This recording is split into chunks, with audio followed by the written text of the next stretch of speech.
Es un enorme placer estar aquí en Iztapaluca. Yo le agradezco al diputado Armando Soto que me esté haciendo conocer ya no la República, sino el Estado de México. Sobre todo una ciudad, ahora estaba leyendo la importancia que tienen ustedes, porque muchos de los que vivimos en el DF vivimos encapsulados y no sabemos qué está pasando a nuestro alrededor. Bueno, de eso no me preocupa porque también los gobernadores del Estado de México saben qué está pasando en el Estado de México. Entonces, y leía que ya son casi 500,000 de habitantes. Ahora estaba conversando con Luis Arreguín y le preguntaba cuál es el promedio de edad de aquí de Iztapaluca, y me comenta que andan en los 25 años de edad. Es decir, ustedes representan el verdadero padrón poblacional del país. Así que son una muestra muy representativa. Y también le pregunté a Luis, no sé si pueda decir tu edad, ¿sí? Le pregunté su edad, a su hermana no le pregunté la edad, bueno, pero ya me dijeron que tiene 3 años más que él, así que prefiero no decir la de Luis, ¿sí? Que Luis tiene 25 años. Así que está en la mera cumbre para hacer cosas importantes para su país. Yo he tenido muchas charlas con el diputado Soto y realmente, a mi juicio, ¿ya se escucha mejor? Qué amable. Yo creo que si quieren tener una verdadera trascendencia y no ser como los otros partidos que hoy están totalmente desprestigiados, pues tienen que incorporar al importante segmento de los jóvenes. Es decir, yo no entiendo un partido sin que tenga un sector importante de jóvenes. Incluso si yo fuera presidente de la República, yo hubiera sin duda alguna hecho ya realidad un ministerio para los jóvenes, un superministerio, porque el 50% del país tiene menos de 24 años. Y hoy lo que estamos viendo es que este gobierno, como los anteriores panistas, pues les gusta matar a los jóvenes en lugar de cooperar, de ver, de canalizarlos y de llevarlos a un mejor horizonte. Bueno, a mí me pidieron hablar del petróleo, a eso vine. Vean, desgraciadamente, también se lo estaba comentando a Luis,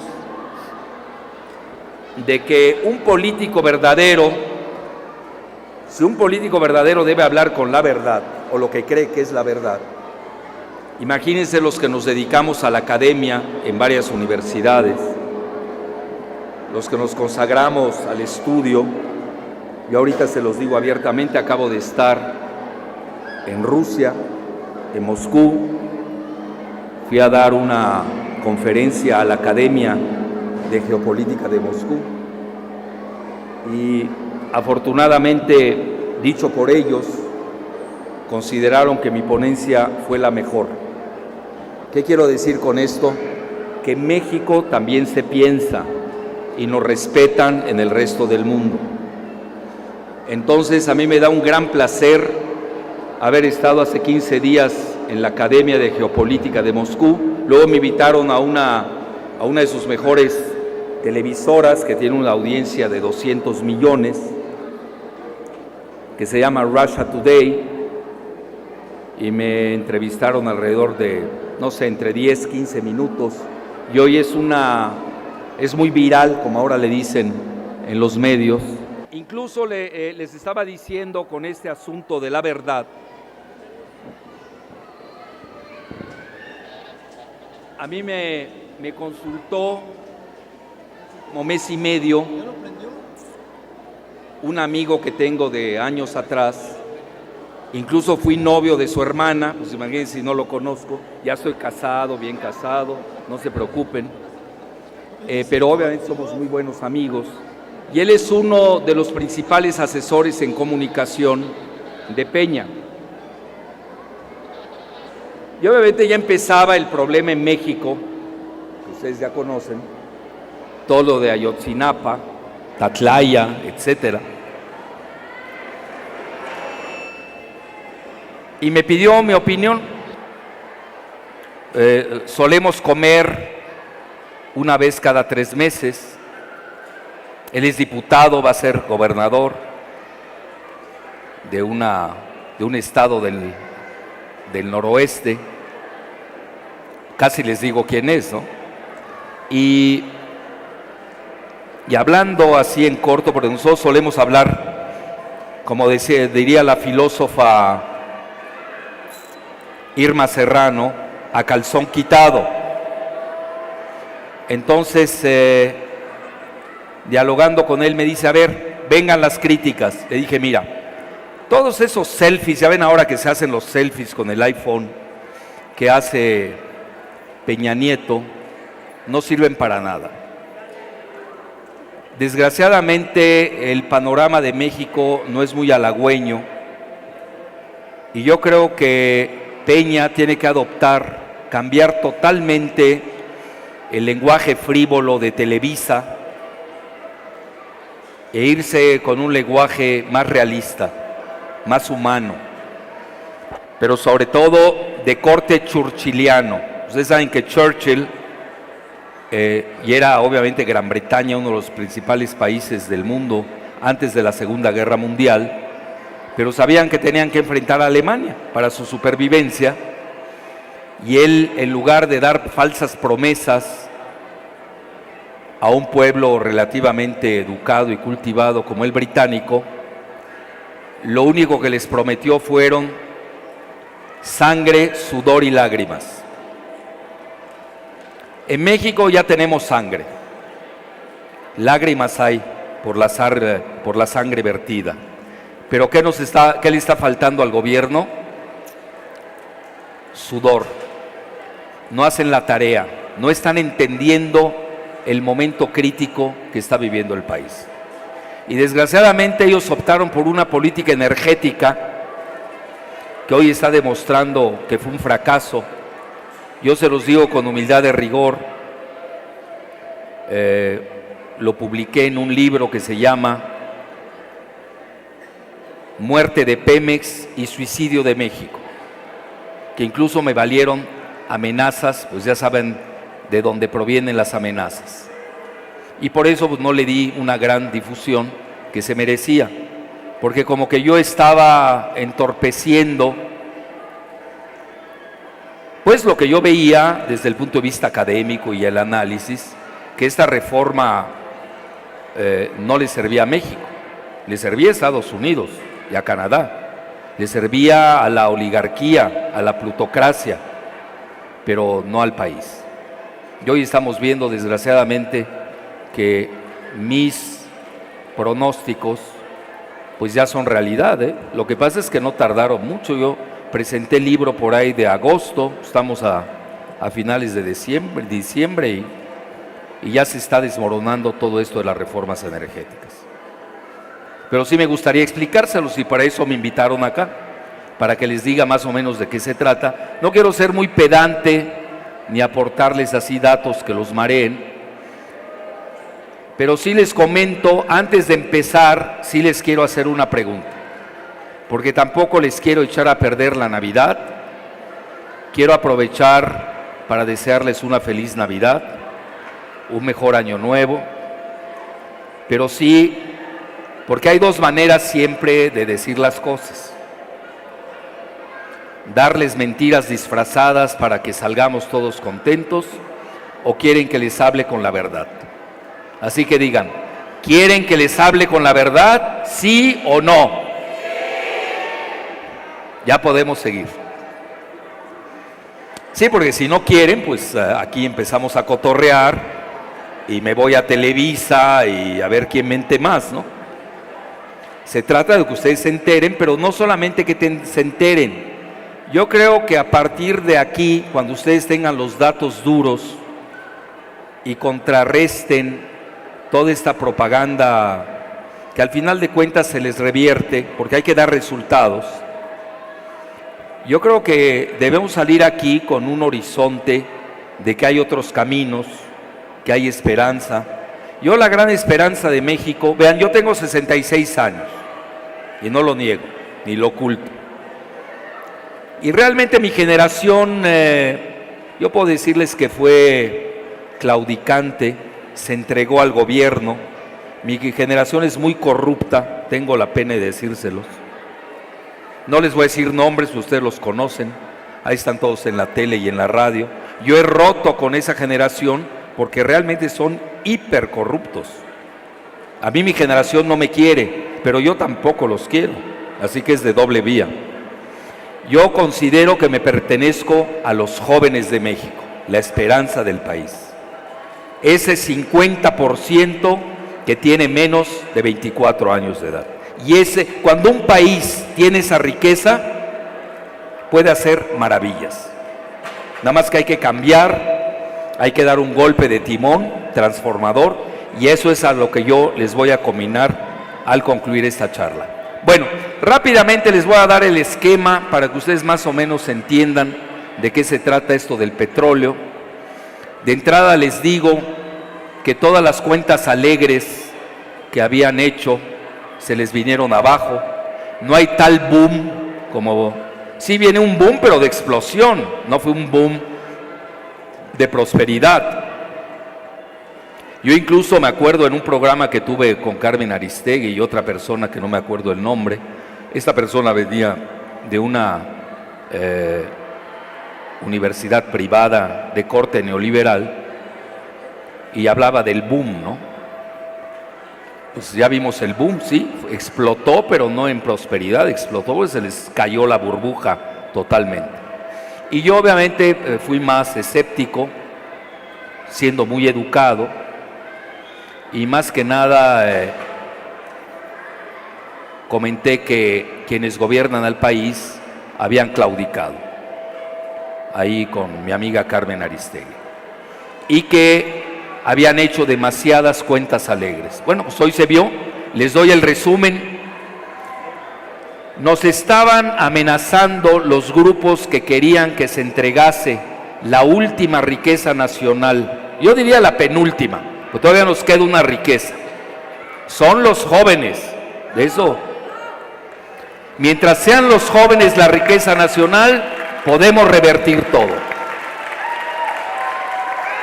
Pero la penúltima riqueza, que eran los hidrocarburos, pues nos amenazaron que si no se entregaban, obviamente todos estos de universidades entreguistas, que no hay necesidad ni decir quiénes son, cabilderos que pertenecen a las transnacionales de Estados Unidos. Aquí les hago un paréntesis, no vayan a creer que yo soy antiestadounidense. Yo no tengo nada contra Estados Unidos.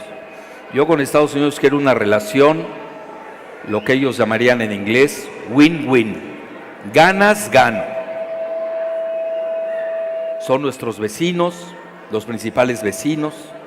Ellos dicen que somos 33 millones de mexicanos en Estados Unidos, yo lo dudo, yo creo que somos más de 40 millones en Estados Unidos.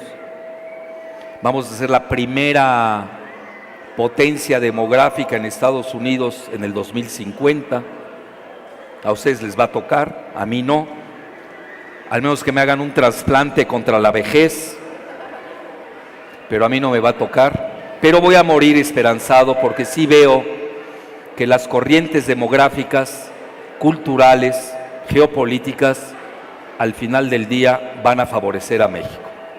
Bueno, dicho esto, entonces nos amenazaban todas esas transnacionales con sus corifeos muy bien lubricados en México, y nos decían, si no pasan la reforma energética, van a suceder tres cosas. Curiosamente, las tres que están pasando, habiendo aprobado la reforma energética. Una de ellas era la devaluación del peso. Bueno, resulta que ya se devaluó el peso. Hoy está más de 15 pesos. Y a lo que sigue, mientras se siga cayendo el barril del petróleo, se va a caer el peso. Con todas las intervenciones de Banjico y las ayudaditas que le dan de ahí de vez en cuando las calificadoras, como hoy se las dio Standard & Poor's. Luego nos dijeron que se iba a desplomar la bolsa de valores. Pues ya sucedió. Y luego que iba a haber fuga de capitales. Pues ya se dio. Es decir, todo lo que dijeron que iba a suceder si no se aprobaba la reforma energética, hoy está sucediendo habiéndose aprobado la reforma energética. Para que vean ustedes, obviamente estas facturas se cobran. Dice, a mí no se me puede poner enfrente Peña Nieto o Videgaray y que me hablen de las bondades de la reforma energética cuando veo que el país está mal desde el punto de vista energético, mal desde el punto de vista económico, mintieron en todo, llevan 2 años en el poder. No me quiero imaginar los otros 4. Es más, ahora muchos nos hacemos la pregunta, ¿podrán aguantar Peña y Videgaray, a quien ya destaparon para ser candidato a la presidencia? ¿Podrán aguantar otros 4 años? Bueno, yo hago la otra pregunta. ¿Podremos los mexicanos aguantar 4 años más a Peña y a Videgaray? Ahí está, ustedes lo dicen. Y no quiero llevarlos al DF para que vean lo que dicen, o a otras regiones de la República estamos diciendo lo mismo. Pero aquí no se trata de sacar a alguien para que llegue otro peor. No se trata de eso.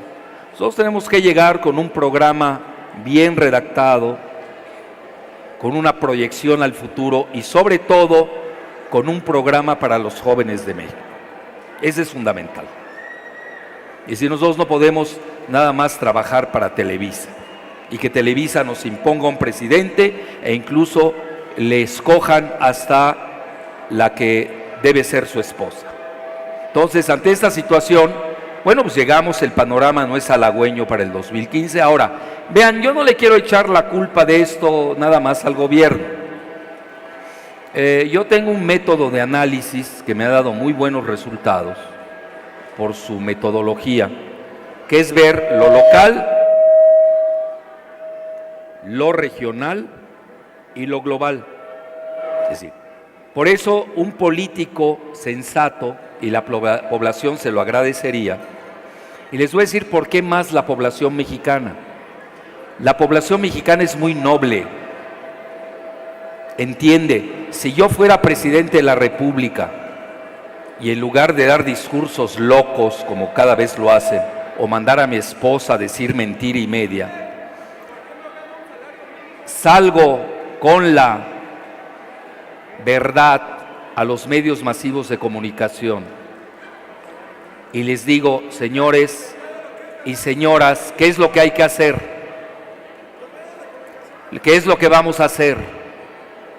El panorama del mundo tiene hoy algo así parecido como una deflación, que significa estamos al borde de la recesión, donde los precios están colapsando de las materias primas, hay una grave situación económica global, eso es real. La crisis del 2008 aún no se ha resuelto. Y tenemos algo peor, tenemos una confrontación ya a nivel internacional para rehacer lo que se llama el nuevo orden multipolar entre Estados Unidos, Rusia y China. Y obviamente el pleito o gran parte de la baja del petróleo se debe precisamente al choque de Estados Unidos con Rusia. Y obviamente hay situaciones como la que se están dando de querer bajar el precio del petróleo para arrodillar a Rusia. Ahorita se los voy a demostrar más o menos en las diapositivas que les traje. Entonces, esa es una realidad mundial. México, quiera o no, está inmerso en esa situación. Entonces, yo no puedo dar un discurso optimista o mendaz cuando estoy consciente que va a ocurrir todo lo contrario. Por eso, a un político que miente, la factura se la cobran más cara. Es decir, puede mentir lo que quiera, puede prometer lo que quiera, pero cuando vienen las cuentas, pues también vienen los ajustes de cuentas. Y luego a nivel regional, bueno, ¿qué está pasando? Y esto lo escribí en un libro desde el 2007, que hoy resultó premonitorio, que se llama Hacia la desglobalización, en donde el mundo va a regionalismos.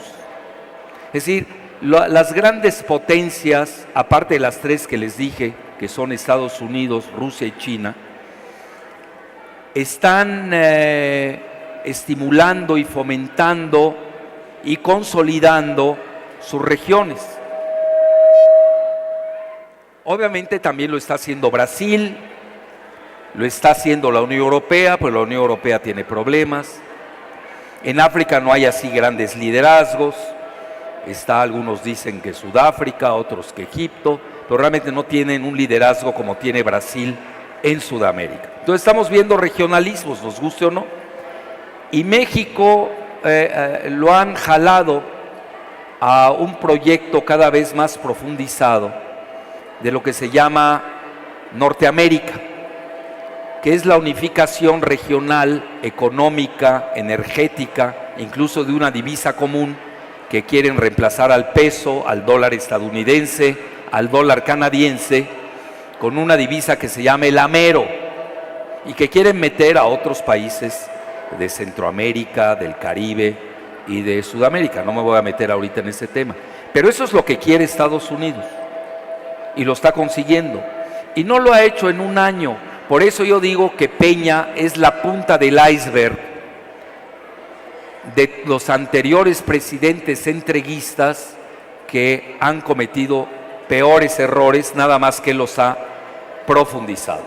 Es decir, el grave error de Peña es seguir haciendo lo mismo que han hecho los presidentes del PAN, dos de ellos, y los anteriores presidentes neoliberales del PRI, a partir de Miguel de la Madrid Hurtado, siguiendo con Carlos Salinas de Gortari, con Ernesto Zedillo, y ahora obviamente estamos hablando de Peña. Entonces él no pudo quitarse, quizás por eso llegó a la presidencia, si no hubiera llegado otra personalidad a la presidencia. Incluso se los va a demostrar al final, fue una presidencia comprada, con un cheque a un banco que se llama Scotiabank, y el cheque se lo dieron directamente a Luis Videgaray Caso, que yo no tengo nada personal contra él, pero a él le ha tocado ser, a mi juicio, yo ahorita que conocí a Luis y a su hermana, les decía que el diputado Armando Soto me ha llegado a los lugares más insólitos y remotos de aquí del Estado de México, que al menos yo no conocía, y veo que el culpable soy yo, porque ustedes, con 500,000 de habitantes, yo creo cualquier defeño debe conocer que es Iztapaluca, pero nosotros no tenemos comunicación, desgraciadamente. Hay un gran desprecio del capitalino hacia las poblaciones vecinas, y yo hoy, por ejemplo, estoy muy contento de estar conociendo esta parte de México y del Estado de México que no conocía. Entonces le estaba yo comentando que, a mi juicio, porque saqué un tuiterazo que causó muchas convulsiones, de que, a mi juicio, Luis Videgaray Caso, secretario de Hacienda, ya ve que lo acaban de agarrar con su casita allá en Malinalco, también del Estado de México, de que era el funcionario más corrupto en la historia de México. Bueno, ¿y por qué dije esto? Y lo sostengo. Obviamente es una metáfora, no es cuantitativo, es cualitativo, que es mucho peor. ¿Por qué? Consiguió corromper a uno de los grupos más corruptos de México, que es el grupo Atracomucho. Imagínense. Bueno, entonces, dicho esto, estamos ante una situación que, a nivel regional, nos guste o disguste, Estados Unidos trata de consolidar su patio trasero, quiere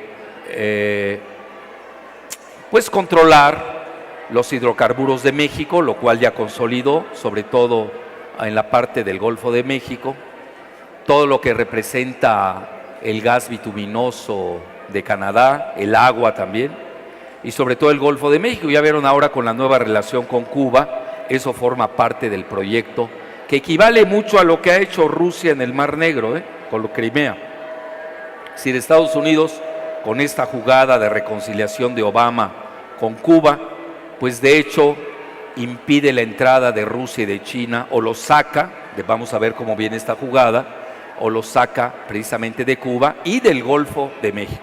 Lo primero que hizo el vicepresidente de Estados Unidos, al normalizarse las relaciones antier entre Cuba y Estados Unidos, fue prácticamente regañar a Peña Nieto, porque nosotros tenemos un diferendo en un lugar que se llama el Hoyo de la Dona, que es el lugar de convergencia de las 200 millas marítimas entre Estados Unidos, Cuba y México, y para regañar a México de que ya no esté poniendo trabas a la parte cubana.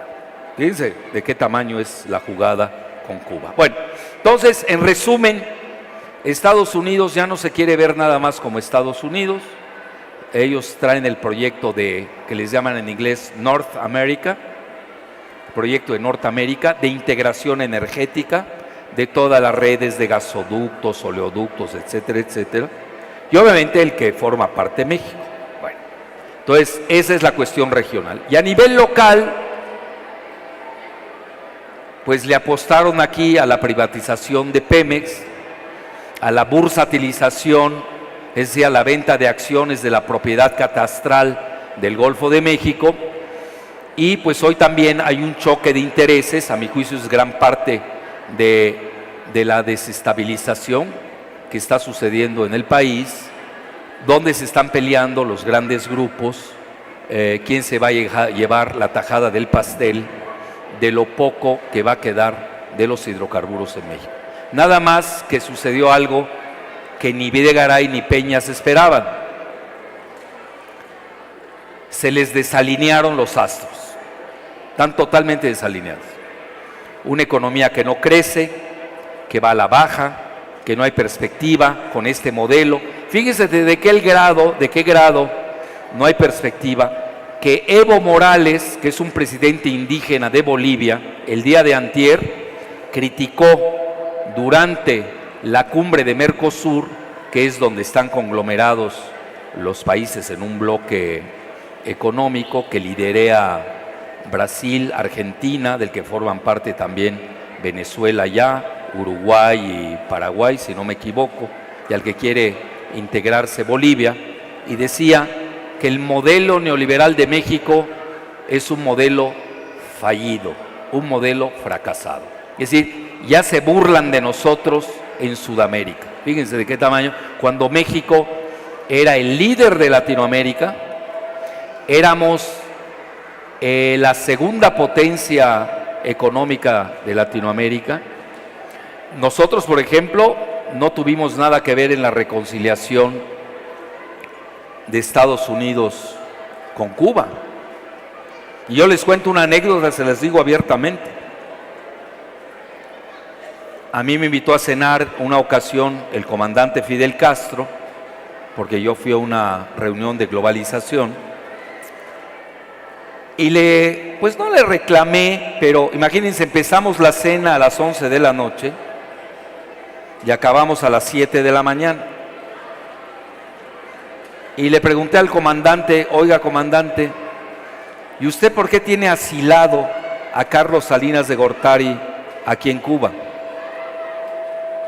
Me dice, oye chico, ya saben cómo hablan los cubanos, es que a mí Salinas me sirve porque es mi testigo de honor para todos los asuntos de migración y sobre todo de los marielitos, ya saben, aquellos migrantes que se salieron masivamente de Cuba a Florida, y él me ha servido de interlocutor. Es decir, México, nos guste o no, hasta que llegaron Fox y Castañeda Goodman, que servían más los intereses de Israel que de México, pues agarran y corren a Fidel Castro a patadas de aquella cumbre de Monterrey, cuando le dicen a Fidel, comes y te vas.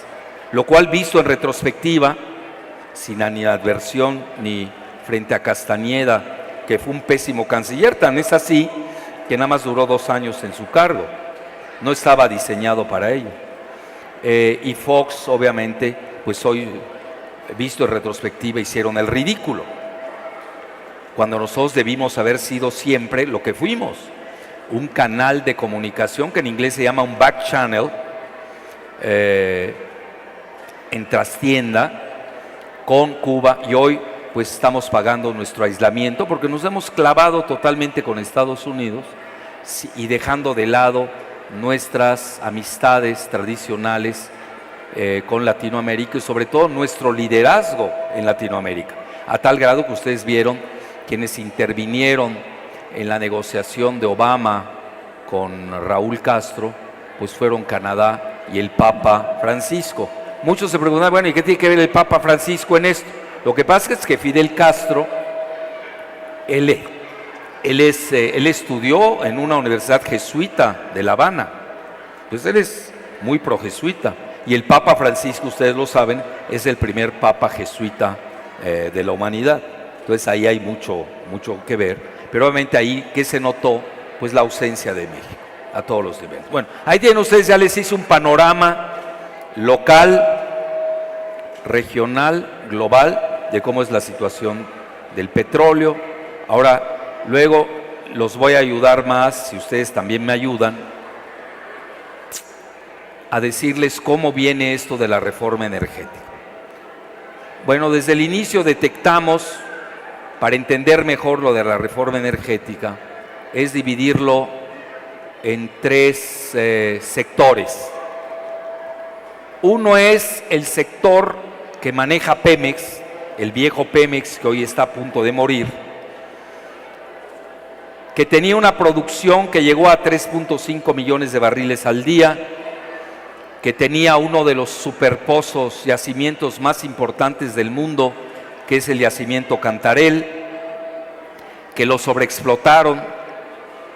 En la época del aciago, exdirector de Pemex, Adrián Layú Vargas, que hoy fue a vender todos los secretos de Pemex a la empresa de la que es uno de los directivos, que se llama Schlumberger, que es una de las que iban a estar pues benditas por esta reforma energética. Pues le inyectaban nitrógeno y lo único que hicieron es producir más petróleo precisamente para bajar el precio del barril. Ahora ustedes vean, aquí ya de entrada tenemos dos visiones diametralmente opuestas. A Estados Unidos, si yo fuera estadounidense, yo estaría a favor de una continua baja del precio del petróleo. ¿Por qué? Porque ello me sirve a mis grandes carreteras, al transporte y sobre todo a la manufactura. Es decir, beneficia a mi economía. Como soy mexicano, tengo que ver que yo no tengo muchos ingresos. No tengo la misma economía que Estados Unidos. Ellos ya están en la etapa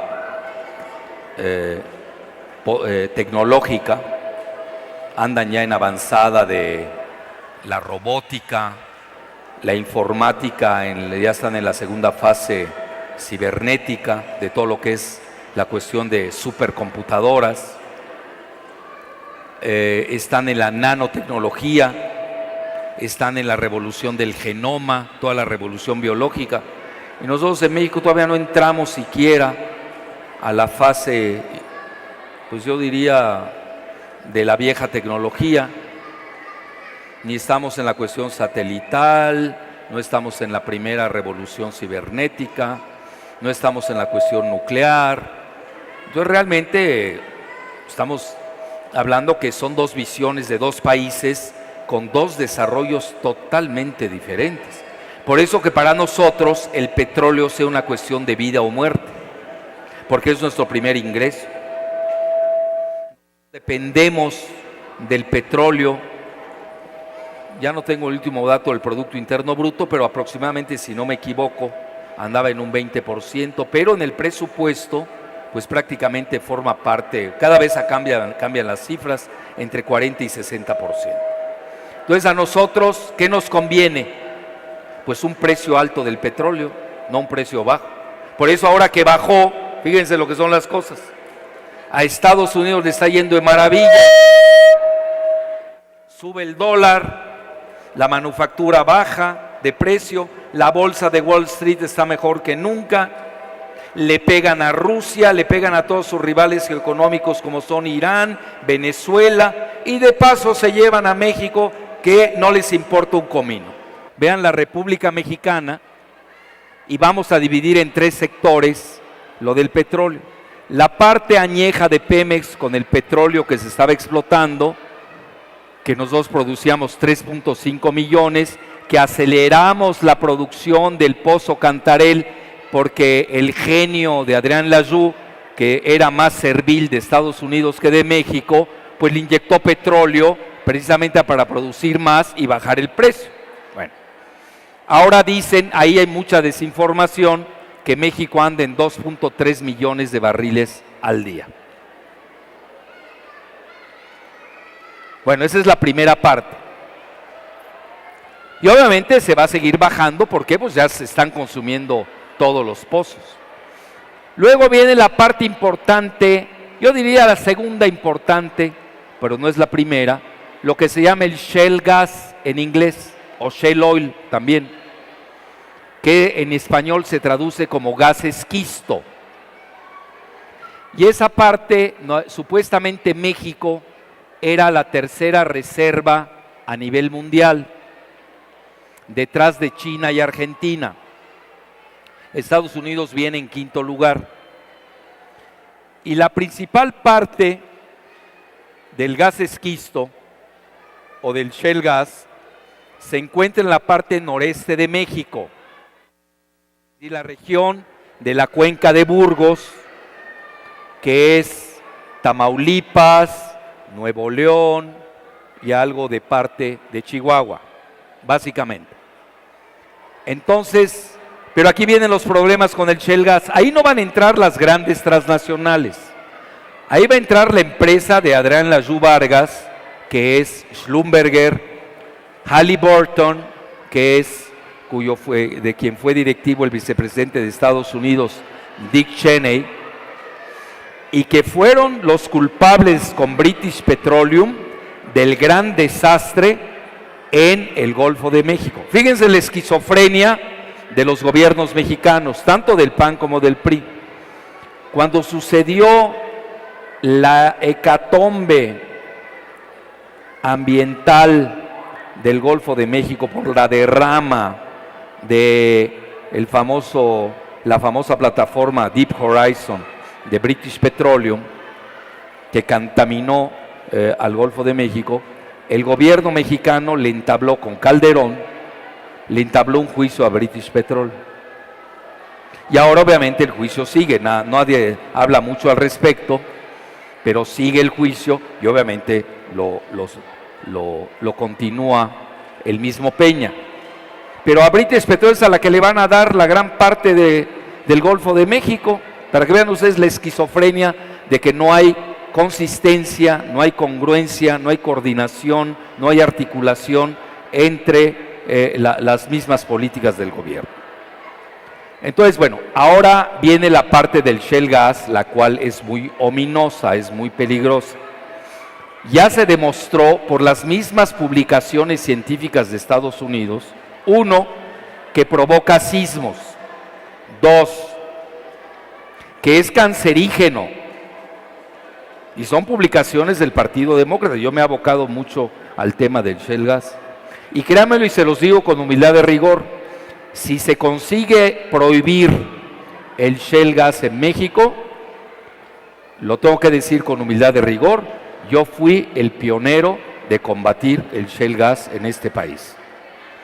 Y tengo mucha esperanza, les voy a decir por qué, se va a dar. Lo acaba de prohibir nada menos que el gobernador, no de Tamaulipas, no de Nuevo León, no de Chihuahua, no de Veracruz, no del Estado de México. ¿Saben el gobernador de dónde? Del Estado de Nueva York.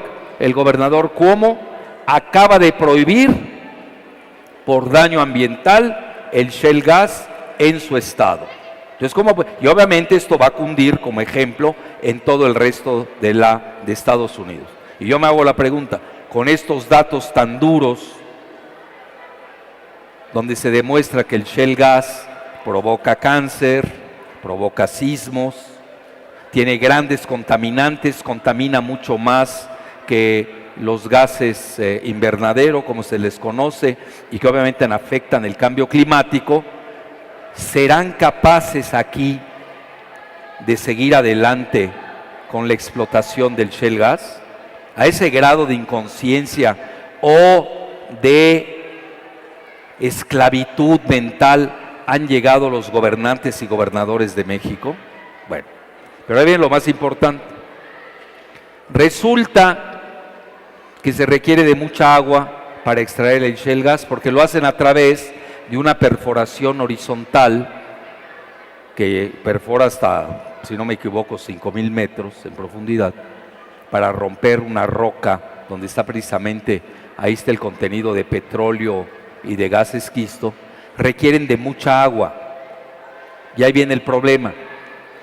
En Texas, donde realizaron esa perforación, prácticamente se les está agotando el agua. El noreste de México no tiene agua, es una de las zonas más secas del mundo. ¿Saben de dónde van a traer el agua? La van a desviar del río Pánuco, van a afectar toda la ganadería y agricultura de Veracruz con el fin de llevar el agua del río Pánuco para el famoso fracking. Yo le llamo más bien fucking, más que fracking, la fractura hidráulica en el noreste del país. Y adivinen quién tiene el proyecto que se llama Monterrey 6 o 4, ya no sé cómo se llama. Adivinen quién tiene el proyecto de fracturación hidráulica. Pues nada menos que los prestanombres de Peña y de Garay y de la Gaviota, que se llama el Grupo IGA, que es del Grupo Atracomucho. Para que vean ustedes de qué estamos hablando. Por eso nosotros tenemos que estar muy alertas. Yo por eso estoy muy contento de estar aquí con ustedes, porque hay que llevar toda esta información a los últimos rincones del país. ¿Por qué razón? Porque esto no va a salir en Televisa, jamás va a salir en Televisa, que tiene, nos guste o no, el 85% de la audiencia pública. Bueno, entonces ahí tienen ustedes la parte del shale gas. Tampoco nosotros, por fortuna, tenemos la tecnología para hacerlo, y prácticamente se le iban a dar a las pequeñas empresas de servicio de Estados Unidos, que son las que la hacen y tienen esa, entre comillas, yo diría tecnología nihilista, es decir, destructiva, que son Halliburton y Schlumberger. Bueno, y ya nos vamos a la joya de la corona, que es el petróleo en aguas profundas. Que ahí México no quiso tener la tecnología. Fíjense, se los digo con humildad de rigor. Yo son temas que hace mucho vengo manejando. Tampoco soy un improvisado y me aparecí 5 para las 12. Llevamos años en esto, viendo la reforma energética. En la vez anterior con Calderón tuvimos éxito y la pudimos frenar. Ahora no, desgraciadamente. Todo el mundo se enfermó. A la hora de la verdad, todo el mundo estaba enfermo. Bueno, entonces ya no pudimos defender el petróleo, no teníamos un plan B, y obviamente se cometieron muchos errores que ya la historia nos los va a reclamar. Pero nosotros estamos a tiempo de rectificar y tenemos el tiempo de redireccionar y de reencauzar al país. Entonces, sucede que en la profundidad del Golfo de México existe lo que llamaron el tesorito o el tesoro. No se sabe cuánto, hay muchos datos dispersos. Vean, en la época de Calderón, el mismo día, el mismo Calderón, la Kessler, que era la secretaria de Energía, que ahora trabaja para una empresa transnacional, fue a llevarle todos los secretos de Pemex. Y el mismo Reyes Heroles, González Garza, que también fue a llevar todos los secretos de Pemex a un banco de inversiones que se llama Morgan Stanley de Nueva York. Entonces, ante esta situación, cada uno, no me pregunten quién dijo mayor barbaridad o no, pero no estaban lejos de la realidad, Hablaban de, uno dijo 60,000 millones de barriles, otro dijo 80,000 millones de barriles y otro dijo 100,000 millones de barriles. Si quieren yo mi feeling, como decimos, mi intuición, yo les puedo apostar que hay más de 100,000 millones de barriles. Eso por olfato. Ya ven que en esto hay que tener mucho olfato. Y yo tengo muy buen olfato, salvo cuando tengo gripe, obviamente.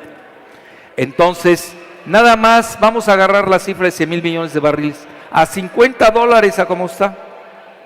Estamos hablando de 5 millones de millones,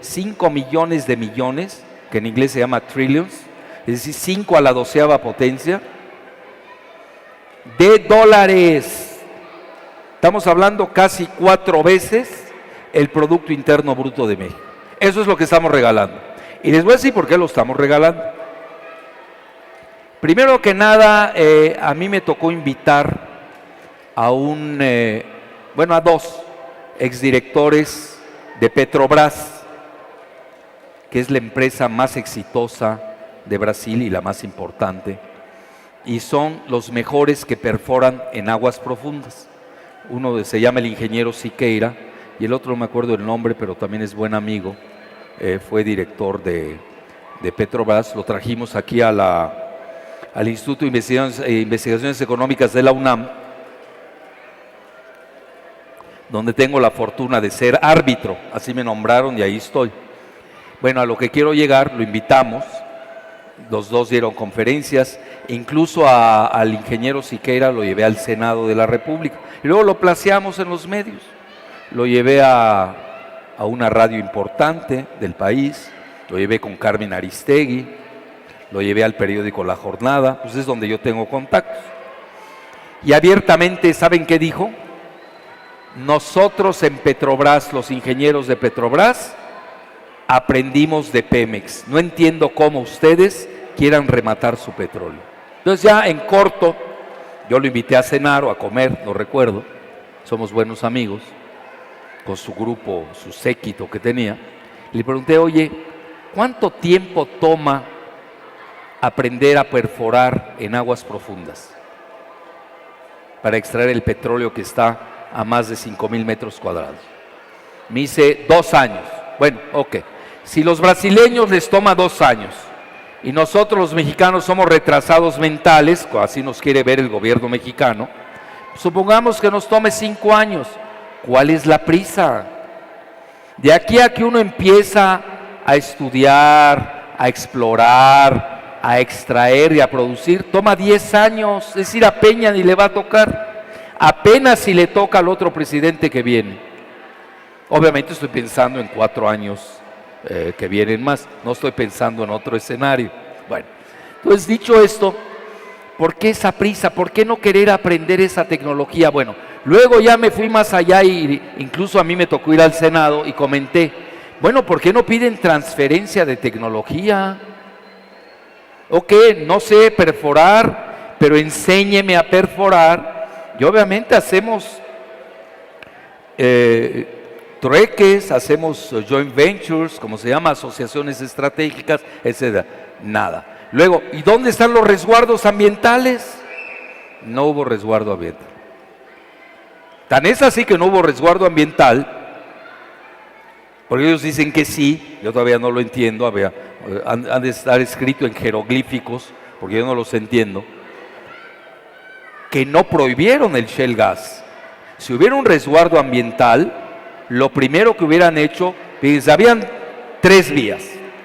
Uno, seguir adelante a locas y a ciegas, que es lo que están haciendo. La segunda es, suspendemos todo el proceso del shale gas en tanto cuanto no tengamos mayores datos y no tengamos datos negativos. Eso se conoce muy bien en medicina como una apotegma de bioética. Se llama primum nil nocere. Quiere decir, lo primero es no dañar. Pues les importó un pepino. Bueno, estaba la tercera vía, que obviamente era soñar. Si yo hubiera sido secretario de Energía, sí lo hubiera hecho. O renunciaba. Así de fácil. Me importa, no me interesa la Secretaría. Me interesa el bien común y me interesa la salud de los mexicanos.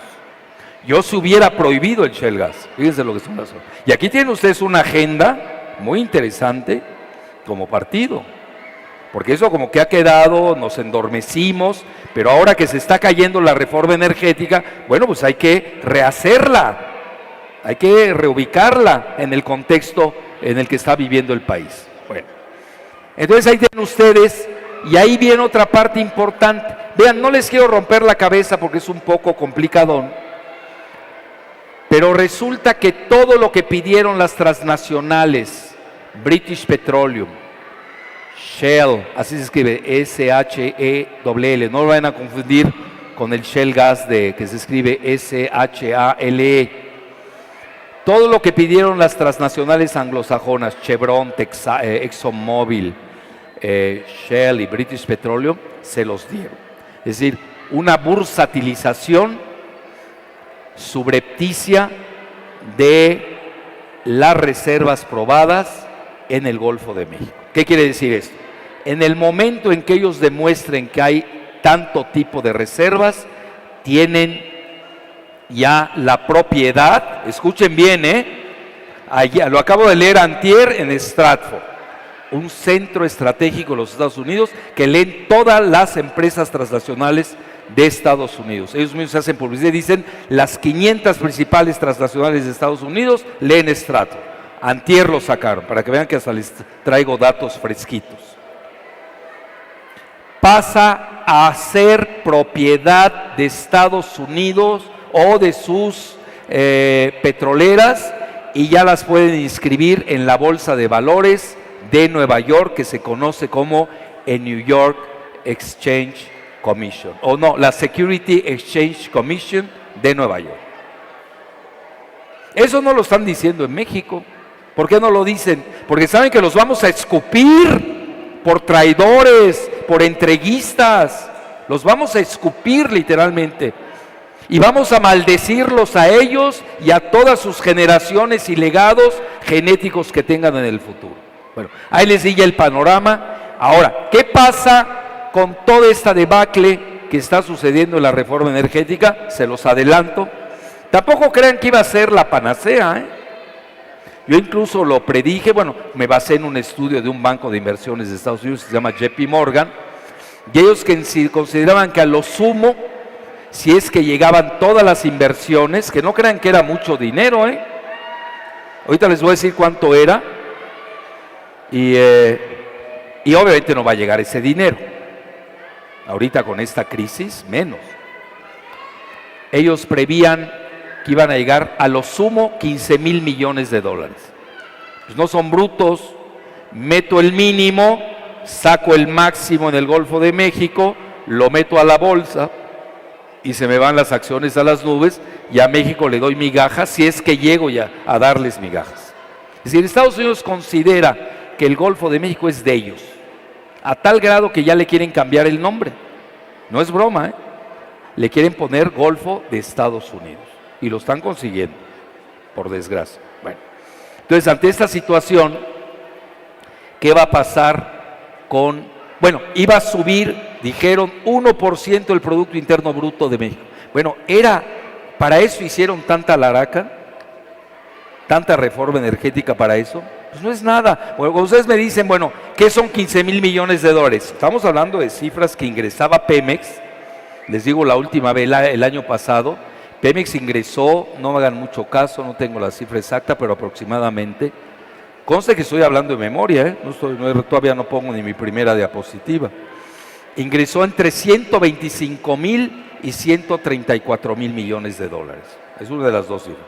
Díganme, por favor, ¿qué son 15,000 millones de dólares para Pemex?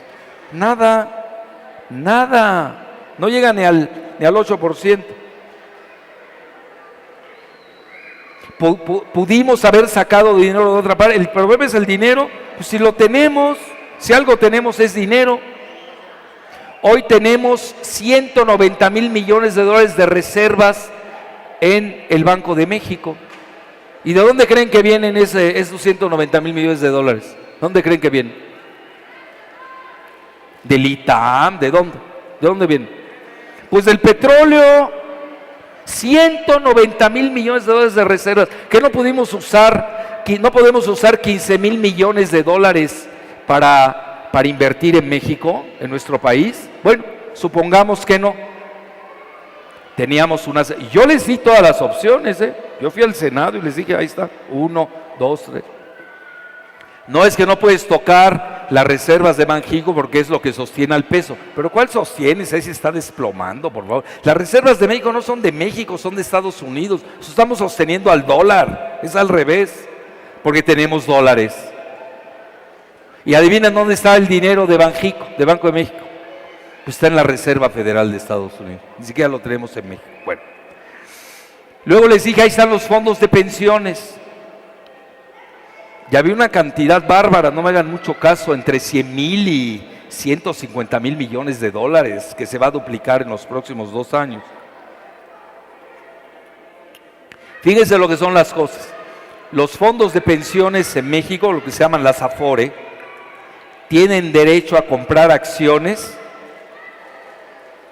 los obligan a comprar acciones, no me hagan mucho caso, alrededor del 20%.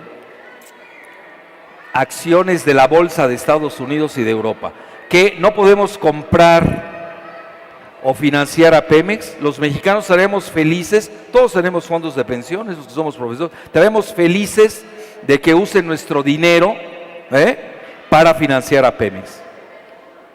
Pues no quisieron. Luego había la tercera opción. Nosotros podemos creer, hay un truco financierista que se llama IPO, en inglés, Initial Public Offering, que se llama la oferta pública inicial, que lo hizo Petrobras. Petrobras, para extraer su petróleo en las aguas profundas del Atlántico Sur, en una región que se llama Presal, emitió las famosas IPO, o Initial Public Offering, oferta pública inicial. Ha sido la más exitosa del mundo hasta la fecha, ha sido histórica. Pudieron capturar 80,000 millones de dólares. ¿Qué son 15,000 millones, por favor? A sabiendas que en el Golfo de México las reservas son todavía mayores a las del mismo Brasil. Hubiéramos hecho una oferta pública inicial y estaremos inundados de dinero. Los países de la OPEP, los países árabes, los BRICS, son Brasil, Rusia, India, China y Sudáfrica, estuvieran haciendo cola para llevarse esas ofertas públicas de inicial. Pues ni eso. Bueno, ¿qué querían? Entregar. Ya lo consiguieron, pero ya vimos que no dio resultado. Y ahora me voy rápidamente ya a las diapositivas. Bueno, ahí va la primera, vean. ¿Cuánto? Bueno, ahí tienen ustedes la primera gráfica. Desde aquí no la veo muy bien, me voy a mover. Espero no caerme. Bueno, ya la moví, perdón. Voy a regresar. Vean, aquí tienen el mundo, produce 84.9, prácticamente 85 millones de barriles al día. No tengo un buen señalador. ¿Alguien de ustedes tiene buen señalador? No sirve. Bueno, pues háganme caso, créanme. ¿Y por qué me está haciendo jugarretas? Y México viene en el 10º lugar. Vean, el año pasado están hablando que producíamos 2.9 millones de barriles al día. A propósito la puse, les voy a decir por qué. Porque ahorita ¿qué pasó? Ahorita andan diciendo que nada más, oye, ¿esta dónde la consiguieron? Está buenísima. Ahí está México, véanlo. 2.9, decía, estos son datos de la CIA, Hoy nos dicen que son 2.3, otros nos dicen que son 2.5. Oigan, ¿cómo pueden desaparecer 500,000 de barriles? ¿Cómo puede ser eso? Pues aquí los desaparecen. No hay cifras consistentes entre lo que maneja Stratfor, lo que maneja el gobierno mexicano y lo que maneja la CIA. Acuérdense que yo me dedico a eso. Bueno, ahí les va otra peor. ¿Cómo lo paro? Así, en el suelo. A ver, ¿cómo? Ahí se para. Bueno, ahora, por ejemplo, ¿se acuerdan que les hablé del gas esquisto? que éramos la tercera reserva del mundo. Con ese cuento nos salieron. Cuando vieron que se desplomó el precio del barril, que ya no van a hacer inversiones en Shell Gas, pues ya tienen una salida y ya se inventaron una mentira, los de la Comisión Nacional de Hidrocarburos. ¿Adivinen cuál es? Pues resulta que no tenemos ese nivel de esquisto que dijeron y solamente tenemos la quinta parte. Para que vean, se la pasan mintiendo, desinformando a la nación y creen que no habemos personas que estamos atentas y sobre todo estamos conscientes de la riqueza exagerada que tenemos en hidrocarburos. Bueno, dicho esto, me voy a la siguiente. Y ahí tienen ustedes la producción al día. Vean, el concepto de Norteamérica, es decir, a Estados Unidos sí le conviene porque va a juntar a Canadá con Estados Unidos y vamos a tener el 20% mundial. Eso de vamos somos muchos. Estados Unidos va a controlar el 20% de la producción petrolera al día. Esos son datos del 14. Bueno, vean, la OPEP tiene el 43%. Es decir, ahorita estamos ante una revolución energética y Rusia tiene el 12%, el resto del mundo 17%, China 5% y Brasil el 3%.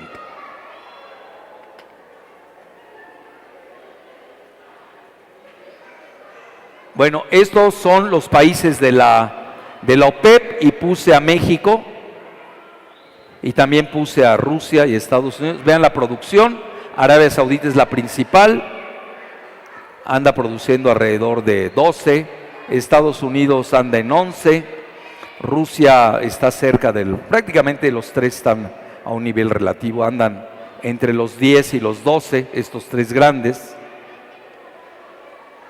Luego China, a pesar de que importa la mitad de su petróleo, produce 4 millones, Canadá anda también cerca, y vean, México anda en 2, 3, yo realmente lo pondría aquí en 3. Bueno, Venezuela, ¿dónde está? Tiene un poco más que nosotros. Bueno, son los países de la OPEP, sigamos. Ahí está el proyecto de Norteamérica, no crean que es algo inventado, lo hace el Consejo de Relaciones Exteriores, el Council of Foreign Relations, eso es su último reporte, es del mes pasado, y hablan que ahorita es el nuevo tiempo para un nuevo enfoque. ¿Y saben cuál es el nuevo enfoque? La integración energética de México, Canadá con Estados Unidos, obviamente Estados Unidos controlando. Luego seguimos. Bueno, ahí está la producción. Realmente México, en lo que se refiere a crudo, en este momento no está produciendo tanto. Produce hasta un poco menos que Canadá. Y Estados Unidos, gracias al Shell Gas, pues sí está produciendo mucho más. Pero nos vamos aquí en gas natural. Este es el gran defecto de México. Ya ven que nos habían prometido que van a bajar la electricidad. ¿Cómo va a bajar la electricidad si depende del gas? Y estamos importando gas. Otra mentirota. Entonces, este es el talón de Aquiles de México en lo que se refiere al gas. Y yo creo que cometieron un grave error en apostar a la electricidad de México que dependa del gas. Y eso que ya también están privatizando a la CFE. Bueno.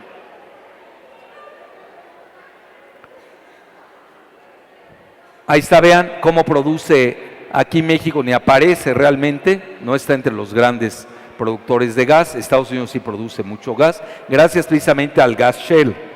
Rusia está a este nivel, luego viene Irán, Qatar, Canadá, Noruega, China, Arabia Saudita. Bueno, siguiente. No les quiero romper la cabeza con esta cifra, eso es importante. Vean ustedes cómo ya desde este reporte que les mostré, viene ya la integración con gasoductos, oleoductos entre México, Estados Unidos y Canadá. Ese es el proyecto. Eso es para el petróleo y eso es para el gas. La siguiente. Bueno, ahí está lo que les comentaba. Existe un geopolitólogo que ya murió de Estados Unidos, se llama Spilkman, y él hablaba del mar Mediterráneo de Estados Unidos, que equivale al Golfo de México, véanlo, ahí está Cuba, equivale al mar Caribe, ahí está Venezuela. Yo por eso veo que peligra mucho Venezuela, y hoy Estados Unidos pues va a capturar lo que se le ponga enfrente. Y si ustedes miden el Golfo de México con el Mar Caribe, estamos hablando de 4.2 millones de kilómetros cuadrados. México mide 2 millones de kilómetros cuadrados, el Golfo de México mide 2 millones de kilómetros cuadrados y el resto obviamente estamos hablando del Caribe, y ahí están listas ya ExxonMobil, British Petroleum, Shell, Chevron, para precisamente controlar esta región. Vean, y esta era la región que les decía del Shell Gas, el norte de México ligado a Texas, y obviamente esto se está derrumbando porque Nueva York pues ya lo prohibió, el estado de Nueva York. Esto va a cundir como ejemplo a todo a Estados Unidos.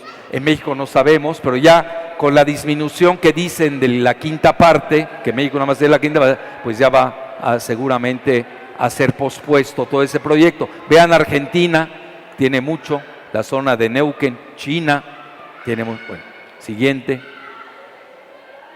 Bueno, y vean, aquí se las digo rápidamente. Es muy importante esta gráfica. Yo diría que es fundamental para entender que quienes producen el petróleo y el gas no controlan el precio. ¿Escucharon bien? Quienes producen y extraen el petróleo y el gas no controlan el precio.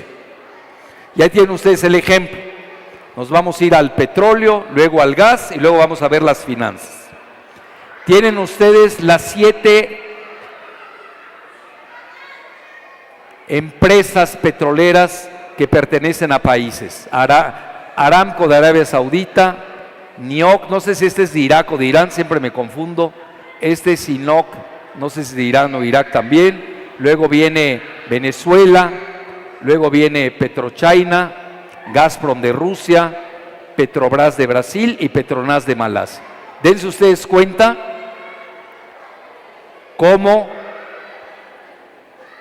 lo que se refiere a reservas, esta parte de reservas, tienen mucho más que las 4 grandes transnacionales anglosajonas, que son ExxonMobil, British Petroleum, Chevron y Shell. Si nos vamos a producción, misma gráfica. Si nos vamos al gas, idéntico en referente a reservas y a producción. Entonces, ¿cómo puede ser que al final del día, si nos vamos a las finanzas, ganen más estas transnacionales anglosajonas que las petroleras estatales? Porque el precio lo controla la banca de Wall Street. Ahí está el secreto. Entonces hoy, por eso Estados Unidos está bajando, sube el precio, lo baja cuando quiera y gana en los dos sentidos. Por eso esta gráfica es fundamental. ¿Y saben de dónde la saqué? Del Financial Times. Ahí la tengo. Es decir, ni siquiera la saqué del North Korea Times ni nada así por el estilo. Es decir, hoy el verdadero negocio de las anglosajonas no es la extracción, no es la producción y tampoco tienen reservas, vean, ni de gas ni de... ¿Cuál es su negocio? Financierista, todo es financiero. ¿Por qué? Porque la banca de Wall Street controla a estas 4. Y la vulnerabilidad de estos 7 países es que no tienen bancas competitivas en el modelo de la globalización con estas 4 petroleras anglosajonas. Bueno, sigamos. Yo creo que eso es lo principal. Bueno, este es lo de mi libro, perdonen que le haga publicidad. No me gusta lo del moño, pero pues no tenía otra opción. ¿Tú ya tienes el libro o no? Ah, bueno, pues si no, ahí te traje uno. Vean, y ahora les digo lo que acaba de sacar Stratford sobre, antier lo sacó, sobre toda la cuestión petrolera de México. Les voy a citar tal como viene. Se desconocen los montos de porcentaje tanto de la producción como de las ganancias para México. Segunda, las supuestas medidas anticorrupción, dice, reconfortan a las transnacionales occidentales porque impiden la entrada de Rusia y China. ¿Ya vieron el juego geopolítico? Luego, las limitaciones de Pemex. Tiene el derecho de asociarse a las transnacionales en los bloques de la ronda cero, pero no puede formar asociaciones de motu propio. Ronda cero es la que tiene Pemex, es decir, de ahí no parte nada. Y ahora, a partir de la entrega, se le llama Ronda 1. Pemex ya tiene acuerdos para cooperar en exploración petróleo-gas desde 2014 con ExxonMobil y Petronas de Malasia. Luego sigo leyendo lo que acaba de sacar Stratford.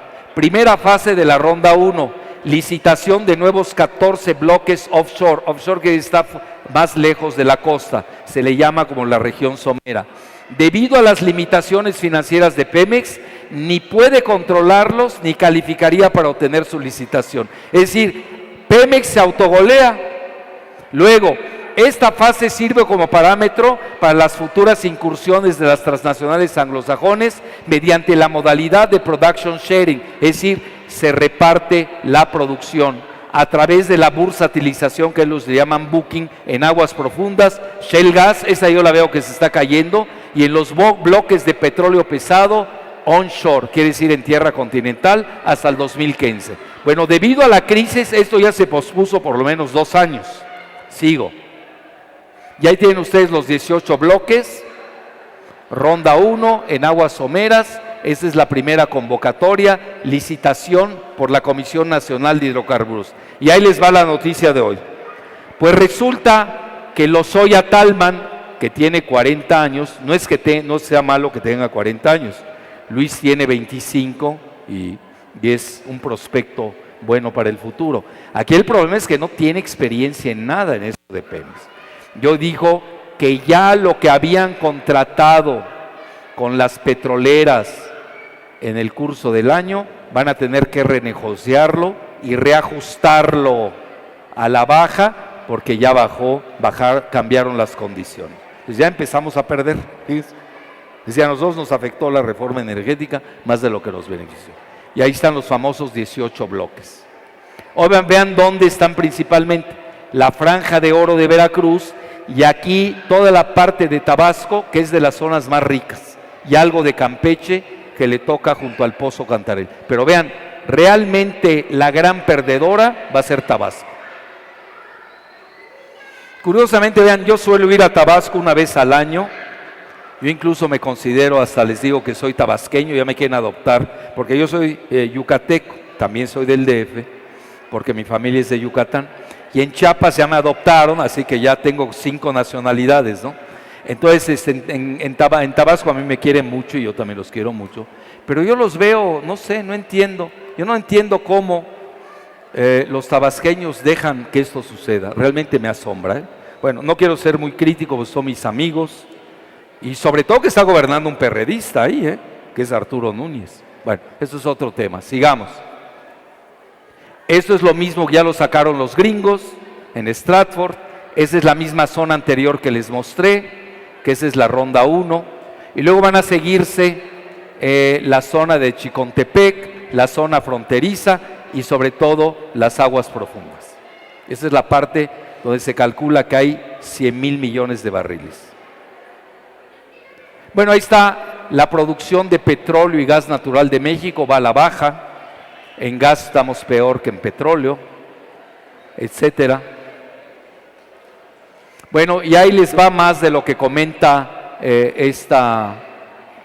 este portal Stratford. La duración de los contratos de production sharing o de reparto de producción va a ser de 25 años, con opción de renovación de 2 veces por 5 años adicionales. Fíjense que a mí lo que me asombra es que tengamos que leer las publicaciones de Estados Unidos para enterarnos de lo que el gobierno en México oculta. Yo esto no lo he leído en México. ¿Alguien de ustedes lo ha leído? Yo no lo he leído. Bueno, estos contratos, una vez que las reservas son probadas, permite cambios en la propiedad catastral, es decir, ya se vuelven dueños y las transnacionales y van a ser reportadas a la Security and Exchange Commission de Estados Unidos para su bursatilización. Es decir, las van a meter a la bolsa de valores. Los licitadores deberán exhibir que tienen una capacidad mínima de 1,000 millones en capital, además de sapiencia técnica. Obviamente nadie en México tiene esto, sobre todo la sapiencia técnica. La primera ronda de contratos tiene un contenido local en la fase exploratoria el 13%, que sube en la fase de desarrollo al 25%, hasta un piso de 35% para todos los bloques en el 2025. Ya tienen ustedes el precio del barril, véanlo. cómo se ha desplomado en el West Intermediate Texas, andaba entre 90 y 95, yo ya bajó más allá de 60, en México está en menos de 50, porque es una mezcla. Perdón, ¿qué hice? La siguiente.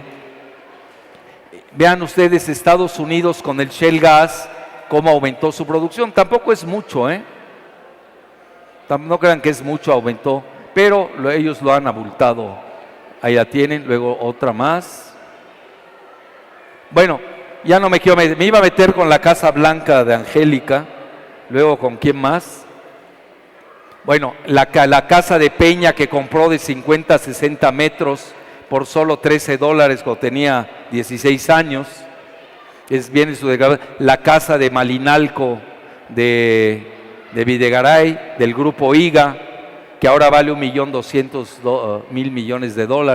Toda la corrupción, no me quiero... Pero esto, ¿qué está haciendo? Pues obviamente todo lo que tiene que ver con Monex, Soriana, todo lo que es Scotiabank, las cuentas secretas que incluso hay una denuncia en la PGR, pero nadie le hace caso. Pues ellos se van a juzgar a sí mismos. Ahí está en la revista Proceso, ahí les pongo la fecha. Y ahí viene lo principal y con esto concluyo. Bueno, les puse lo de la corrupción a propósito, porque imagínense toda esta riqueza petrolera, lo poco que quede, pues en estas manos, pues va a haber más corrupción. Esa es la triste realidad. Y aquí tienen ustedes que la mitad del país, véanlo, de aquí para acá, tiene menos de 24 años de edad. Esta es la pirámide demográfica de México, que esta hay que entenderla para ir con la dinámica de la historia, de la democracia, de la libertad y de las elecciones, si uno quiere ganar las elecciones. Entonces vean ustedes, la población del 2014, de 0 a 14 años hay 33.6 millones. Esos son datos de la CIA. De 15 a 24 años, 21 millones. Aquí el segmento de Luis, 48 millones de los 25 hasta los 54. Y luego el mío, véanlo, yo ya no existo. Estamos en el segmento de 8 millones y de 55 a 58, 8 millones. Pero ahí viene otra más interesante que hice. Bueno, ahí va la población. 40% es este color. ¿Ya lo vieron? Tiene de 25 a 54. De 0 a 14, 28%. De 15 a 24, 18. Este es el país de 54 años hasta acá. Y si quieren la mitad, estamos hablando 46%, tiene menos de 24 años. Es una manera de verlo. Otra manera de verlo, que yo lo hice, bueno, ahí está, según INEGI, vean, la población juvenil, ¿no? Según INEGI, ahí vamos a esta es interesante porque me da hasta los 30 años, que no me lo da la de la CIA. Tienen de 15 a 30 años, casi 30 millones de mexicanos. Es tremenda esta curva. Y de 0 a 14, 32 millones. Vean ustedes hacia el futuro, 10 años. Los que tienen 0 van a tener 10 y los que tienen 14 van a tener 24. Vean hacia 20 años. Los de 0 van a tener 20 y los de 14, 34. ¿Se dan cuenta cómo este segmento va a revolucionar al país? Esa es la verdadera riqueza de México. ¿Qué países no quisieran tener la juventud de México? En Europa los subsidian para tener hijos. En Rusia los subsidian, yo acabo de estar en Rusia, les pagan por tener 3 hijos. En Japón son poblaciones que están envejeciendo y nosotros tenemos una gran riqueza biológica, que es esta, la riqueza juvenil. No quería pasar por alto esto. Ahí está la población según INEGI, véanlo, de 0 a 14 años, 29%. De 15 a 29, 27. Sumen 16, 56% tenemos nada más de los 29 a los 0 años. ¿Sí sacaron bien su cuenta? 56% tiene menos de 30 años. Es una barbaridad. Bueno, de aquí concluyo con esto. Nada más me quedaría decirles, oye, esto es una maravilla, luego me dices dónde lo compras, porque los míos no sirven. Bueno, yo concluiría diciéndoles, ya les hice el panorama del petróleo, pero sobre todo les dejo una esperanza. Y hoy la esperanza está con nuestra mayor riqueza humana y biológica, que son ustedes, los jóvenes del México Nuevo. ¡Viva México!